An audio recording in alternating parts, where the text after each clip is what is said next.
पोटच्या चोऱ्याबद्दल दबाव येत नव्हता, पण धमक्या भरपूर येत होत्या आणि त्यावेळी मोबाईल नव्हते.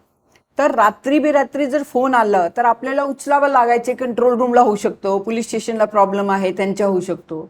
तर काही वेळ ब्लँक कॉल्स, काही वेळ धमक्या, काही वेळ लेटर्स म्हणजे पत्र सुद्धा यायचे. पण एक चोराची पण एथिक्स असते. तर एकदा काय झालं, सकाळी सकाळी फोन आला. तो म्हटला मी कुक्कू बोलतो, आणि तो वर्धराज, त्यावेळी वर्धराजन मुरले हे मोठा एक क्रिमिनल होता पोर्टचा. तर मला पण माहित होता हा कुक्कू कोण आहे. तो म्हटला तुमचा ड्रायव्हर आलेला आहे आणि तो 2000ची मागणी करतो, देऊ का? एकदम मला शॉक झाला सकाळीचा फोन. मी म्हटलं नाही, ऐसा करो, उसको जूते मार के भेज दो. तो म्हटला हो, मला हाच अपेक्षा होती तुमच्याकडून. आता बघा, तो चोर आहे आणि मला सांगतो की मला हीच अपेक्षा होती.